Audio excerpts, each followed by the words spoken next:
안녕하세요. 저는 스페인 바르셀로나에 있는 개역 장로교회 목사 전인식입니다. 우리는 지금 그리스도의 구속 사역 중 이 지상에서의 두 사역, 즉 그리스도의 낮아지심과 그리스도의 높아지심에 대한 공부를 하고 있는 중입니다. 그중 그리스도의 높아지심은 부활하심, 두 번째로 성천과 성부의 오른편에 앉으심, 세 번째로 세상을 심판하시기 위해 재림하심을 포함. 웨스트민스터는 대교리 문답 51문입니다. 오늘은 순서에 따라 그 두 번째 그리스도의 높아지심, 성귀의 두 번째 성천과 성부의 오른편에 앉으심에 대해서 공부하겠습니다. 그리스도는 40일 동안 제자들에게 자신의 부활을 여러 차례 보이셨습니다. 성경 여기저기 흩어져 있는 기록들을 한번 그 순서대로 모아보면 첫 번째 막달라 마리아. 이 막달라 마리아와 그 기록에는 요한복음과 마가복음과 누가복음의 기록들이 조금씩 다릅니다. 막달라 마리아와 한 명으로 되어 있는 것도 있고 막달라 마리아 외 2명 또는 3명, 막달라 마리아와 야고보의 어머니 마리아, 그 다음에 살로메, 또 누가복음 22장 24절에 보면 이름은 기록되어 없는 3명의 기록이 나옵니다.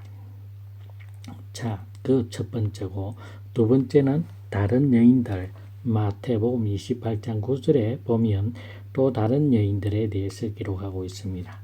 세 번째로 베드로, 네 번째로 엠마오로 향하는 두 제자들에게 또 보이십니다. 그 다음에 10명의 제자, 왜 10명이냐 하면 도마가 빠져있고 가룟 유다가 자살했기 때문에 10명의 제자들 중에 이제 나타납니다. 그 다음에 여섯 번째로 의심 많은 도마를 위해서 도마에게 나타납니다. 그 다음에 디베랴 바다에 있는 7명의 제자들, 요한복음 21장 1절에 기록되어 있습니다. 여덟 번째는 50여 명의 형제들을 고린도전서 15장 5절에 기록되어 있습니다. 그 다음에 야고보. 이 야고보는 요한의 형제 12사도들 중에 한 명이 아니라 예수님의 육신의 형제 야고보. 그래서 예루살렘 교회의 지도자 역할을 했던 그 야고보에게 고린도전서 15장 7절에 기록되어 있습니다. 그리고 마지막에 11명의 제자들 마태복음 28장 16절에도 기록되어 있습니다. 그리스도께서 이렇게 부활을 증명해 보이신 것은 연약한 믿음을 가진 자들을 위해서입니다. 누가복음 24장 25절에 기록되어 있습니다. 또 앞으로 복음 선포에 사명을 주시기 위함입니다.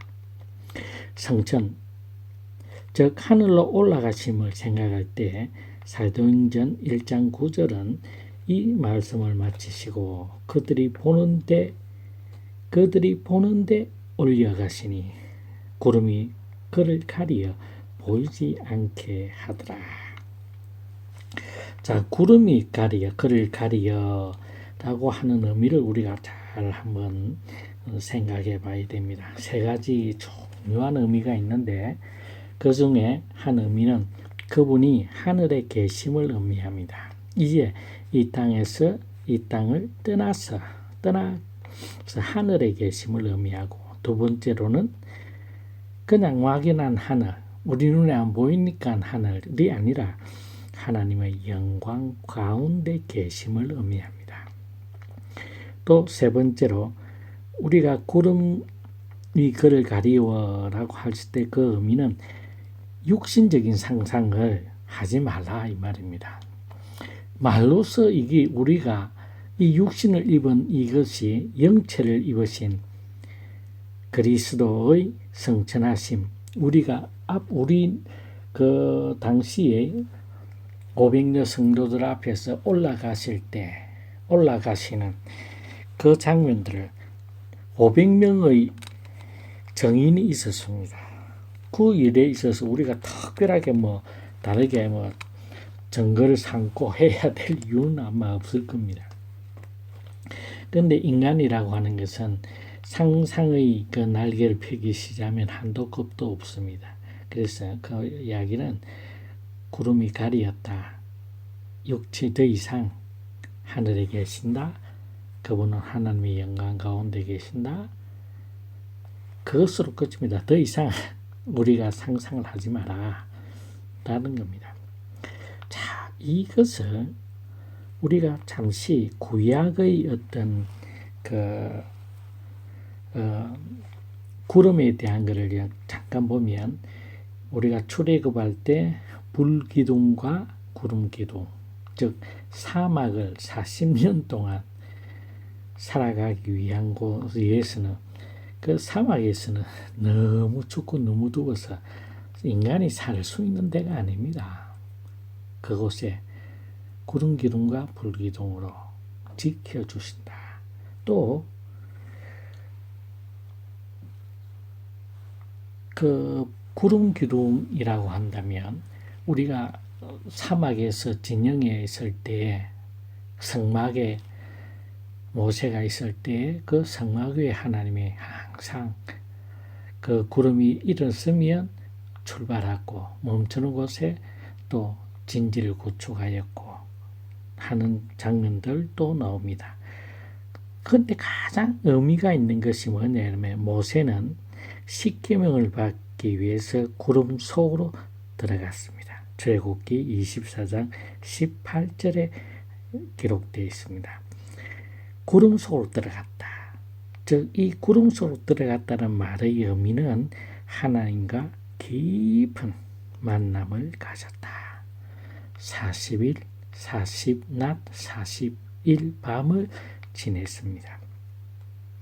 그래서 이 구름은 구약 성경과 여기 우리 주 예수 그리스도께서 부활하시고 성천하시면서 구름이 그를 가리어라고 하는 그 구름은 하나님의 영광을 상징합니다. 또 두 번째로 그 구름은 하나님의 임재를 의미합니다. 출애굽기 16장 10절과 출애굽기 19장 9절에 보면 잘 나타나 있습니다. 결국 그리스도께서 구름 가운데 가리워졌다라고 하는 것은 영광 가운데 있음을 상징적으로 표현하고 있는 것입니다. 또 다시 오실 그리스도는 심판주로 오실 그리스도도 영광의 상징인 구름 위에 계신다라고 계시록 1장 7절과 계시록 14장 15절에 기록하고 있습니다. 하나님 우편에 앉아 계심, 하나님 보좌 우편에 앉으심. 자, 이제 성천하셔서 하늘 보좌 우편에 앉으심이라는 겁니다. 사도신경에 의하면 성천하신 그리스도는 하나님 보좌 우편에 앉아 계십니다. 이것은 그리스도의 중재 사역을 의미합니다. 웨스트민스터 신앙고백 8장 4항에 기록하고 있습니다. 앉으셨다라는 의미는 하늘과 땅의 피조물이 그분의 그분의 위엄을 우러러 보게 하기 위함이다. 첫 번째가. 또 앉으셨다는 말은 그분의 통치를 받게 된다. 모든 하늘과 땅의 피조물들이 그분의 통치를 받게 된다. 또 세 번째로는 하늘과 땅의 피조물들이 그분의 권능에 복종하기 위해서라고 기독교 강요 2권 16장 15항에 기록되어 있습니다. 그분은 우리를 위한 영원한 정보 사역을 행하십니다. 그런 의미에서 제자들에게 이제부터는 인자가 하나님의 권능의 우편에 앉아 있으리라 누가복음 22장 69절에 기록하고 있습니다. 또 그분은 우편에 앉아 계심으로 수많은 자들로부터 영광을 받는다고 베드로전서 3장 22절에 기록하고 있습니다. 즉 하나님 우편에 앉아 계심이라고 하는 말은 하나님의 영광을 지니고 있음을 의미합니다. 자, 여기서 잠깐 우리가 한번 깊게 생각해야 될 장면이 있습니다. 바로 사도행전 7장 55절에 순교 직전의 스데반의 눈에는 하나님 보좌 우편에 서 계신 그리스도를 보게 됩니다. 스데반은. 다른 모든 성경 구절에는 하늘 보좌 우편에 앉아 계심이라고 되어 있는데 스데반 순교 직전의 하늘 우러러 볼 때에 스데반의 눈에는 하늘 보좌 우편에 서 계신 그리스도라고 기록하고 있습니다. 야, 이 기가 막힌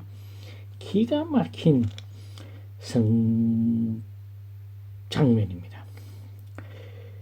성경에서 유일하게 서 계신 그리스도입니다. 가진 이게 다른 모든 것에 계시록이나 어떤 곳에 봐도 하나님 보좌 우편에 앉아 계시는 주 예수 그리스도로 묘사되어 있는데 이 장면이 있으면 서 계신다고 이야기하고 있습니다.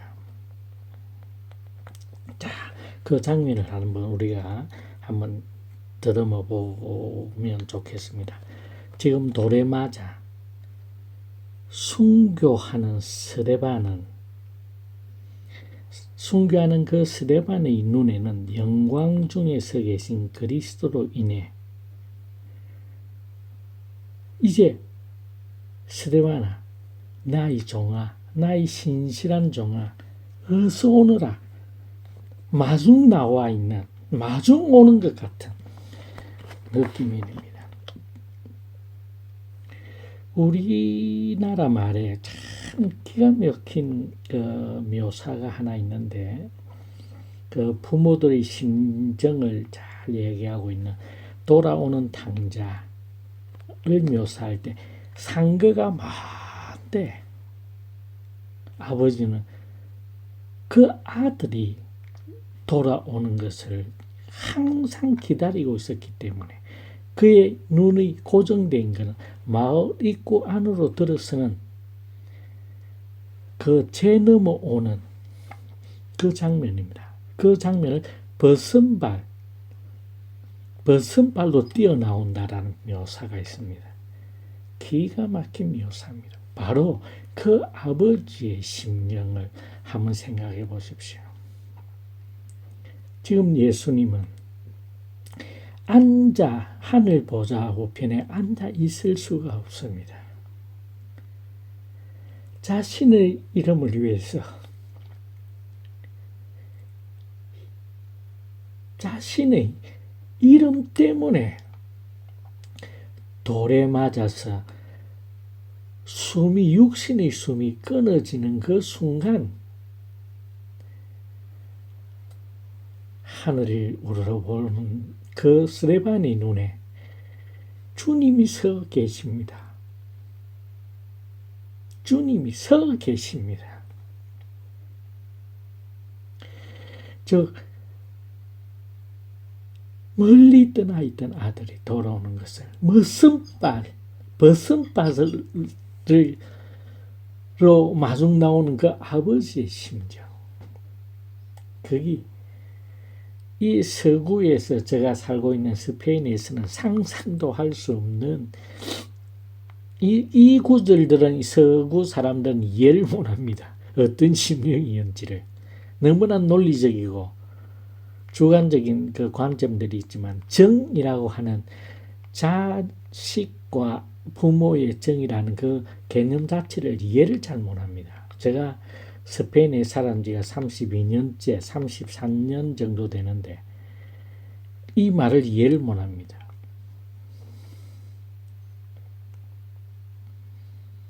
자, 한번 잘 보십시오. 돌에 맞아서 죽을 수밖에 없는 그 마지막 순간에 하늘을 우러러보는 스데반의 눈에 주 예수 그리스도께서 하늘 보좌 우편에 서 계신 장면을 보고 스데반은 그 모든 고통을 영광으로 생각하며 기쁨으로 생각합니다. 자신을 위하여서 잊어버리지 아니하시고 잊지 아니하시고 자기 스데반을 지켜주시고 계시며 그의 선후 사정을 다 하시는 그리스도께서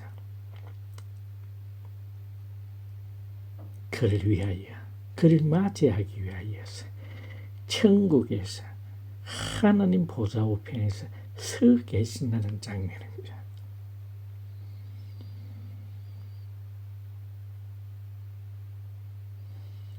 그 영광 중에 서 계신 그리스도는 자신의 이름으로 인해 순교하는 스데반의 고통에 대한 안타까움으로 인해 안절부절 못하시는 모습입니다.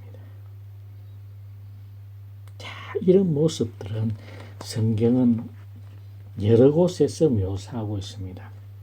그 가장 큰 것 중에 하나가 히브리서 4장 15절 우리에게 있는 대제사장은 우리의 연약함을 다 체휼하신다 하는 말씀입니다. 그래서 우리는 예수 그리스도의 십자가의 보혈로 말미암아 단대히 아버지 앞에 나아갈 수 있습니다. 때마다 돕는 은혜를 얻기 위하여서 긍휼하심을 얻기 위하여서 또 다른 장면을 한번 볼까요?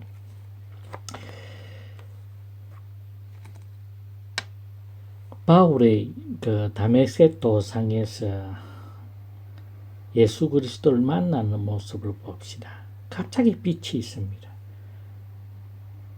사울아, 사울아, 어찌하여 나를 비방하느냐?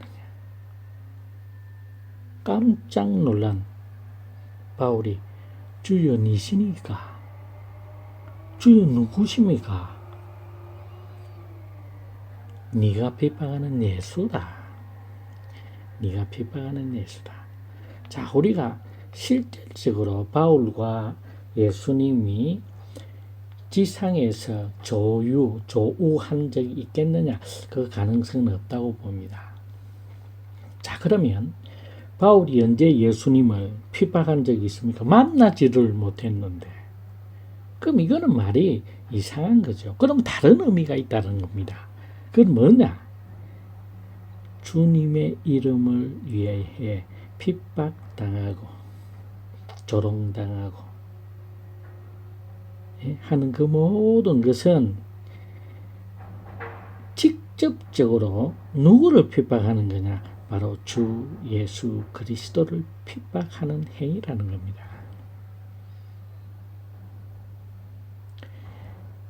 즉 우리가 이거를 쉽게 어떤 부모라도 그 부모의 어떤 말이나 어떤 것 때문에 자기 자식이 처벌받는다, 벌을 쓴다, 매를 맞는다, 이거 감당할 수 있는 부모는 사실 없을 겁니다. 그렇지요.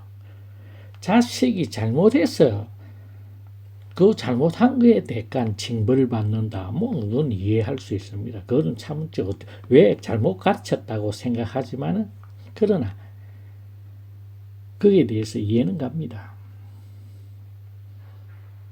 그런데 그 당시 바울은 이 이단 같은 예수파 이들 진멸하기 위해서 집집마다 수색합니다. 그래서 잡아서 예루살렘으로 보내고, 그것도 유다만 있는 것이 아닙니다. 이제 그 근처 나라까지 가서 이제는 그 짓을 행하기 위해서 갑니다. 당당합니다. 근데 하늘에서 청청병력이 떨어집니다. 사오라 사오라. 성경에서 두 번 이름을 부른다라고 하는 것은 굉장히 긴급한 상황이라는 겁니다. 아브라함이 이삭을 모리아에 있는 산에서 제사 드리는 칼로 제단에 올려놓고 죽이려고 하는 그 순간에 하나님께서 부릅니다. 아브라함아, 아브라함아. 두 번 부릅니다. 이름을 두 번 부른다고 하는 게 그만큼 긴박하다는 사실입니다. 네가 핍박하는 예수다. 깜짝 놀랐어. 자, 우리가 재밌는 이야기를 하나 할까요? 감옥소에 가면 죄진 아들은 감옥소에 있지요. 근데 죄짓지 아니한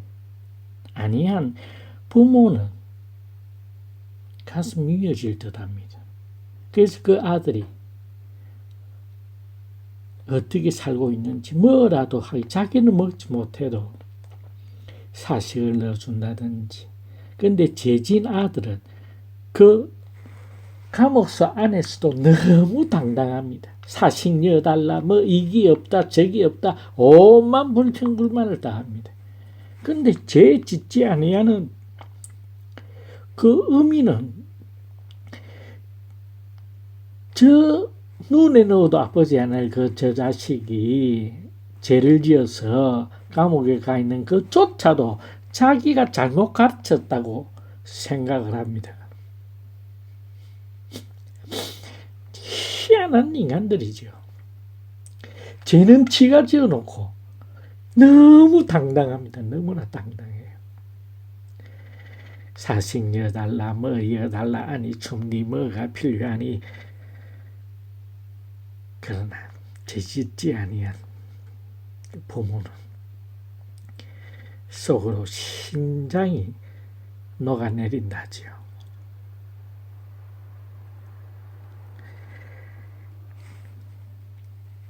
주님의 마음을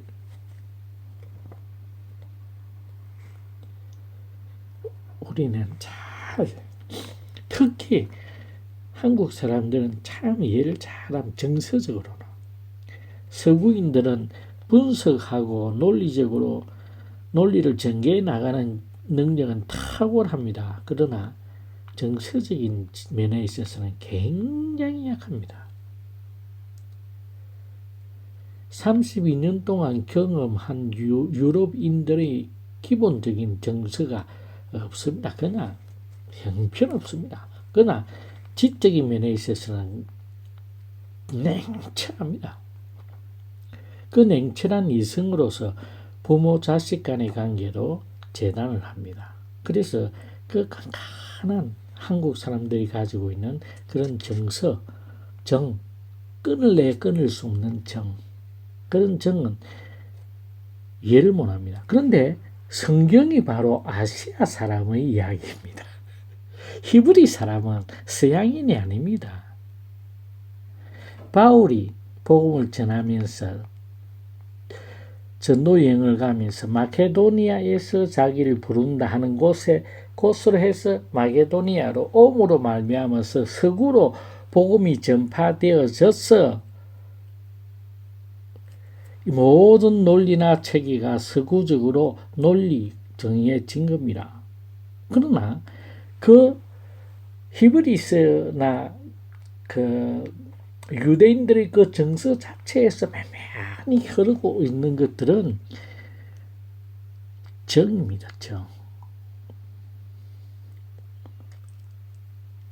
그 정은 서양인들은 이해를 못합니다. 그러나 동양인들은, 특히 한국 사람들은 참 이거를 이해를 잘 할 수 있는 이 구조 자체가 그렇습니다. 다 또 그뿐입니까? 임마누엘입니다. 그리스도는 우리에게 임마누엘 되십니다. 하늘 보좌 우편에 앉으신 그는 세상 끝나가지 아니 세상 끝나고 영원토록 뭐한다고요? 우리와 항상 함께 하신다. 단 1초도 그냥 내버려 두지 않으십니다. 그것이 우리에게 준 주의 백성들에게 준 성천하신 그리스도, 하늘 보좌 우편에 앉아 계신 그리스도께서 우리에게 하신 약속입니다. 에베소서 2장을 잘 살펴보면 지금 우리는 어디 있습니까? 예수님이 죽었을 때 우리도 함께 십자가에 고난당하고 예수 그리스도가 죽은 자들 가운데서 부활하실 때 우리도 함께 부활했고 그리스도께서 성천하실 때 우리도 그와 함께 성천하여서 하늘 보좌 우편 앉아 계신 예수 그리스도의 심령 안에 그 마음에 우리를 위해서 품고 지금도 우리를 위하여서 말할 수 없는 단식으로 기도하시고 계시는 그리스도를 생각하십시오. 그분을 바라보십시오. 그분을 묵상하시기를 원합니다. 임마누엘입니다. 그분입니다. 불꽃 같은 눈동자로 지켜보신다고 했습니다. 우리를 지키시고 보호하여 주십니다. 그 그리스도는 주무시지도 졸지도 주무시지도 않으신다. 그 그리스도가 바로 저와 여러분들의 구세주요, 저와 여러분들의 재판 하실 때 우리를 변호해 주실 바로 그분입니다. 그분은 저와 여러분들이 어떤 형편, 어떤 상황에 있다 할지라도 결단코 단 1초도 고아처럼 내버려 두는 경우가 없다는 사실을, 그 사실을 인지하시기 바랍니다. 그것은 임마누엘 되신 그리스도의 약속입니다.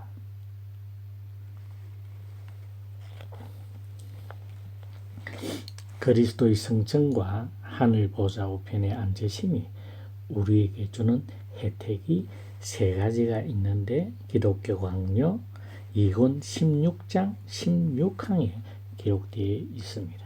그 첫째가 그리스도의 성천은 하늘나라로 들어가는 길을 여셨다. 그래서 그의 백성들은 예수님처럼 하늘나라에 들어가게 되셨다. 요한복음 14장 3절. 두 번째로 그리스도께서 성부와 함께 하심으로 손으로 짓지 않은 성소에 들어가셨기 때문에 우리를 위해서 중보하시고 변호하고 계십니다. 히브리서 7장 25절, 9장 11절 12절, 로마서 8장 34절에 잘 기록되어 있습니다. 그리고 또한 성부의 심정을 우리에게 이해시키시고 그분의 보좌로 나아오도록 합니다. 기가 막히죠. 기가 막힙니다.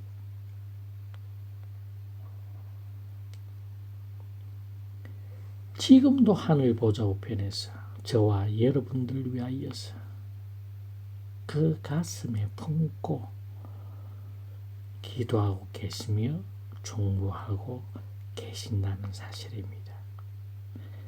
저와 여러분들은 결단코 고아처럼 버려진 자들이 아니라는 사실을 기억하시기 바랍니다. 임마누엘 되신 그리스도께서 저와 여러분들을 지키십니다.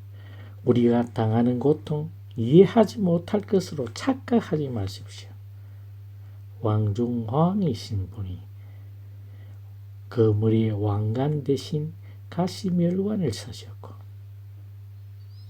그 왕중왕의 머리를 식물 중에 세상에서 가장 약한 바람이 흔들리는 갈대로 그 머리를 침을 당하는 수치를 당하셨던 분이 바로 그분입니다.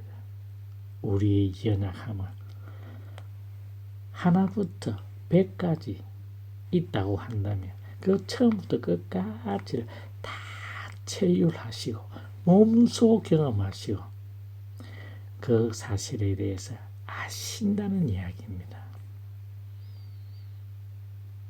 그분이 바로 저와 여러분들이 구주 되시는 그리스도이십니다. 그분은 지금 하늘 보좌 우편에 앉아 계십니다.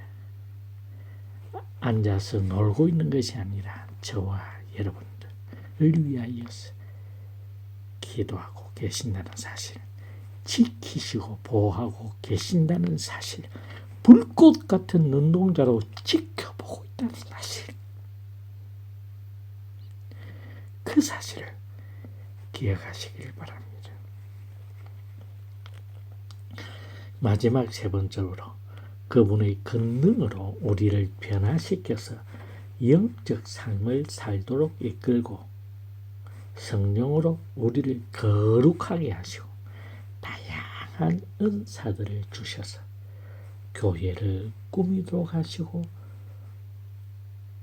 보호하시고 그리스도와 구원의 적들을 막으시고 최종적으로 하늘과 땅에 있는 모든 권능을 붙들고 계시며 여전히 일하고 계신다는 사실입니다.